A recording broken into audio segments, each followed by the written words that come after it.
नमस्कार नमस्कार नमस्कार. दिसते का अंधारात तुम्हाला सगळ्यांना मी? नुसते पांढरे दात दिसते. वासाचा आवाज येतोय ना माझा. बदलापूरला म्हात्रे गार्डनमध्ये बसलो. वातावरण खूप छान आहे. मुलं खेळून राहिली. नंतर गुलाबी गुलाबी थंडी आहे मस्त. आमच्या हवाईंबरोबर 5 मिनटं बसूयात म्हटलं चला जरा, म्हणून बसली. आता वातावरण एवढं छान आहे ना की एखादी क्लिप बनवूयात म्हटलं. हो का, मुलं कशी खेळत आहेत. क्लिप बनवायचं कारण काय, जेव्हा जेव्हा वेळ मिळेल ना, जेव्हा जेव्हा हे मिळेल आनंदाचा क्षण, तो उपभोगायला शिका. हेच मला सांगायचं असतं तात्पर्य सगळीकडे. हे बघा वातावरण किती छान आहे बघा, किती छान दिसतं सगळं. निसर्गाच्या सान्निध्यात राहिलाच पाहिजे आपण. ते आहेत माझं तुझं हे का केलं ते का केलं असे एक एक गप्पा असतात आणि लोकांना फार इंटरफिअर करायची सवय आहे.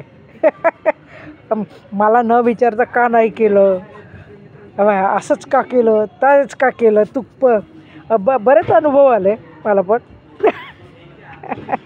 कोणी मध्ये आलं ना तर ठणकावून सांगा की केलं तर केलं. त्यांना काही बोलायचा हक्कच नसतो ना कोणाला काही. आपण काय करावं ते आपला प्रश्न आहे सगळा, पूर्णपणे आपलं स्वातंत्र्य आहे की आपण काय करायचं काय नाही करायचं. म्हणून कोणाला आपल्या लाईफमध्ये इंटरफिअर करू देऊ नका, हे मला सांगायचं. आपले निर्णय आपण घ्यावे बरं का, आणि आपण आपलं मस्त आनंदाने जगावं. असं मला एक आत्ता आज अनुभव खूप म्हणजे काय बोलावं त्याला, काय अनुभवातूनही मला शिकता येतं की आपण किती साधे पडतो. आपल्या साधेपणाचा फायदा किती घेतात लोक. आणि मग तुम्ही असंच करायला पाहिजे, तुम्ही तसंच करायला पाहिजे. मी माझा काव्यसंग्रह प्रसिद्ध करते का काय करते, या गोष्टीशी कोणाला काहीच घेणं देणं नसतं ना. असं की तुम्ही काय करायचं तुम्ही काय नाही करायचं, हा आपला प्रश्न आहे शेवटी सगळ्या गोष्टींचा.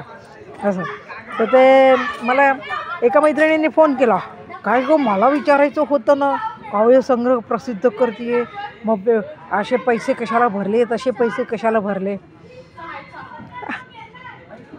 कधी कधी आपण गप्प बसतो बरं का, आणि त्या गप्प बसतो म्हणजे त्यांना काय वाटतं की आपण मूर्ख आहोत, असं त्यांना समोरच्याला वाटतं बरं का, की आपण मूर्ख आहे, आपल्याला काय अक्कल नाही आहे, आपण नाही. पण आपण गप्प का बसतो आपण, कारण त्यांना उत्तर देण्याची आपल्याला आवश्यकता नाही आहे, स्पष्टीकरण देण्याची आवश्यकता नसते आपल्याला, त्यामुळे आपण गप्प बसतो. पण किती म्हणजे स्वतःला शहाणे समजतात. जरा समजून विचारून बोलायला पाहिजे.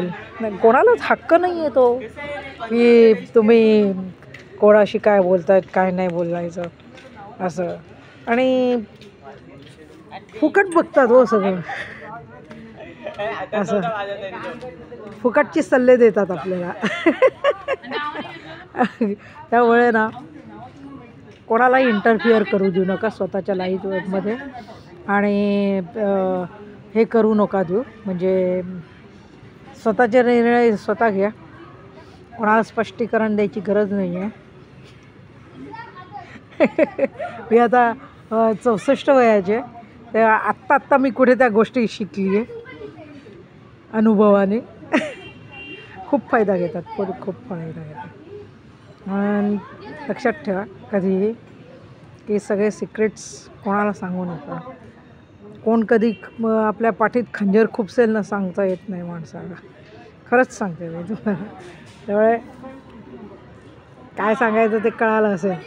परत उद्याला भेटणार आहे, कारण माझ्या नातवाचा वाढदिवस आहे. मला परत खूप कामं आहेत, जरा तयारी करायची आहे. पण बोलायची इच्छा झाली, हितगुज करायची इच्छा झाली. एक रात्री हास्य होऊन जाऊ द्या स्वातीबरोबर. ते बघा आजोबा गप्पा मारत बसलेत तिथे, ते बघा बघितलं, हे बघा. असं आपल्या अनुभवाचे बोल त्यांच्या बोलायचे असतात. लहान मुलांशी गप्पा टप्पा मारायचे असतात. निसर्गाच्या सान्निध्यात जाऊन यायचं असतं. मी पण शॉपिंग नसेल करायचं तरी मी शॉपिंग करते नेहमीच. अशा हॅपी अँड हेल्दी लाईफच्या त्या ताई आहेत, त्यांच्याकडनं बरेच काही घेतलं. आज मी एक कविता पण ऐकली, त्यांचं नाव विसरले मी, पण ती कविता पण खूप सुंदर कविता होती. मी पण माझी कविता उद्याला सकाळी तुमच्या समोर पाठवणार आहे, सादरीकरण करणार आहे मी. ऐका माझी कविता निश्चित. धन्यवाद. चला भेटूयात मग नाइट हंसिया. खुला दिल से हंसो, मैं बिया ने हंसाओ, टेंशन फ्री करो. Thank you.